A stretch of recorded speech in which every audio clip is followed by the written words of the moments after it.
menyikapi fatwa yang kami lihat ada kesesatan dari para habaib Balawi Musliman yang sudah 5 diantaranya masuk kepada kriteria sesat dari MUI.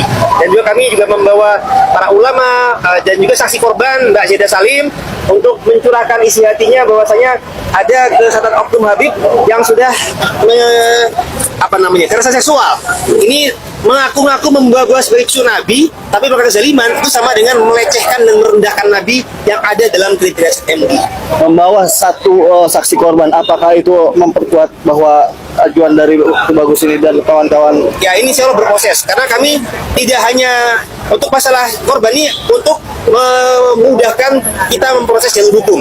Untuk kalangan Balawi ini yang kita proses jalur hukum, ada untuk Mbak Zeda ini adalah kekerasan seksual.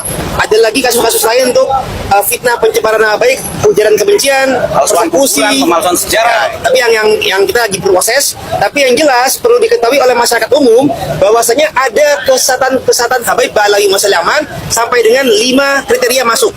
Sehingga ini tidak bisa didiamkan begitu saja. Karena kami melihat ada oknum Kiai Nusantara yang sekedar nyeleneh saja, tidak di luar kebiasaan, itu sudah disikapi oleh oknum petinggi MUI di media berita. Nah, kami tadi sudah menanyakan, ternyata tidak atas nama MUI, tapi itu atas nama pribadi saja.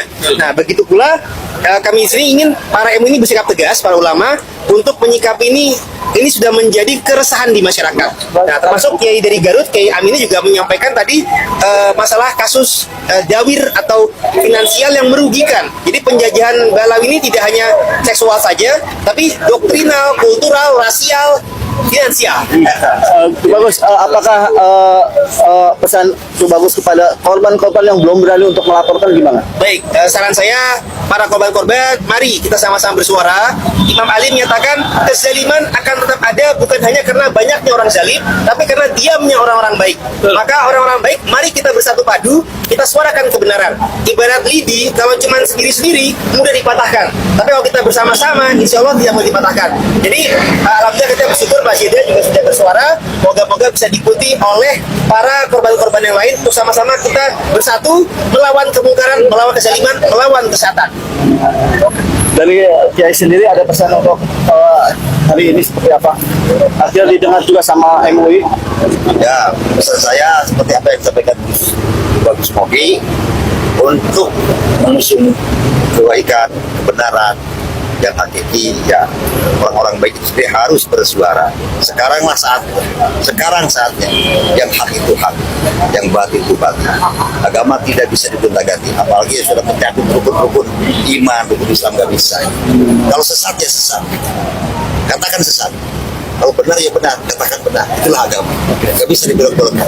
Inilah yang kami usung sampai kami datang bersama-sama dengan saudara para kiai dari Banten ke MUI Pusat.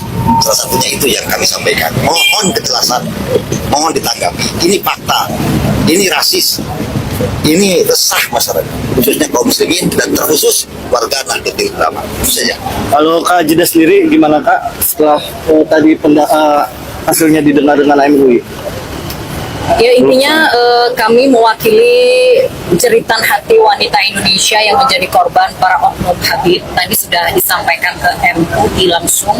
Kami berharap MUI memberikan support, memberikan keadilan, dan langkah kami sebagai mewakili wanita Indonesia ke MUI adalah turut untuk memotivasi wanita Indonesia di luar sana yang mungkin juga menjadi korban para oknum Habib. Jangan takut untuk bersuara, lapor ke polisi atau ke Aliansi Pecinta Ulama Nusantara juga tidak masalah. Juga perjuangan Wali Songo Indonesia. Betul. Juga. Saya di sini hanya ingin memotivasi perempuan di luar sana, bagi Anda yang menjadi korban kaum oknum Habib yang mengaku-ngaku menjadi cucu Rasulullah untuk mencari mangsa perempuan pribumi khususnya, bersuaralah mencari keadilan. Oke, terima kasih. Pak Banten. Gimana kalau pakai itu? Jadi intinya kami datang ke MUI Pusat agar MUI sebagai lembaga yang mewadahi para ulama se-Indonesia dalam menyikapi permasalahan harus seadil-adilnya, jangan pilih tebang. kemarin pengalaman sebagaimana yang kita ketahui seorang Abah Buron, padahal itu tidak begitu membahayakan menurut saya. semut tuh. Ya, soalnya kalau ngomong sama semut itu artis juga ada ya. Siapa tuh yang semut-semut merah itu? Besak, ya. Terus apa siapa tuh yang Hobi Besa, terus lagi yang bubuk bergoyang itu ya.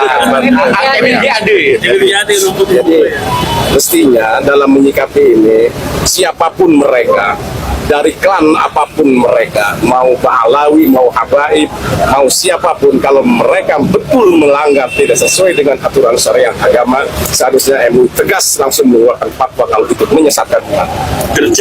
Terkait yang kedua, masalah kajian nasab yang digelontorkan oleh Kiimat, seharusnya setelah 2 tahun melihat, harusnya MUI merasa gimana gitu, terpanggil untuk bisa menjadi suatu yang memfasilitasi untuk bisa bertemu antara Robito dengan pihak Kiimat ya.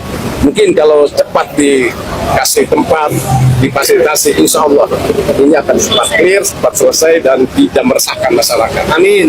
Karena memang ini kalau kita lihat dari antara pro dan kontra kedua kubu ini membahayakan persatuan dan kesatuan semakin meruncing kalau memang MUI dan pemerintah tidak cepat turun tangan. Konflik horizontal. Ya, konflik horizontal. Mungkin itu saja. Nah, terakhir satu lagi masalah menjual-jual dari cucu Nabi. Banyak sekali oknum yang mengedepankan kepentingan secara kehormatan, pengen dipuja-puja. Akhirnya yang jadi korban itu bukan hanya duit, pendawiran, tapi perempuan pun banyak yang apunya Jadi gendaan. Terima kasih, itu aja. Ya. Jadi Tambah sedikit, tadi kami memberikan 3 petisi. Petisinya itu yang kesehatan tadi itu kita minta MUI menegaskan memang ada kesehatan, baik secara doktrin umum maupun oknum-oknum khusus sampai Balai Beslama. Yang kedua, kami meminta ada penegasan untuk bisa ini dijalankan jalur hukum untuk penistaan agama. Dari kesehatan kita inginkan ini bisa untuk jalur hukum ke penistaan agama. Dan yang ketiga, kami meminta MUI untuk memediasi pertemuan adu hujah antara Robito Alawiyah dengan Kiai Usman Al-Badani sebagaimana yang sudah beliau sampaikan. Setuju. Ya, demikian dari kami.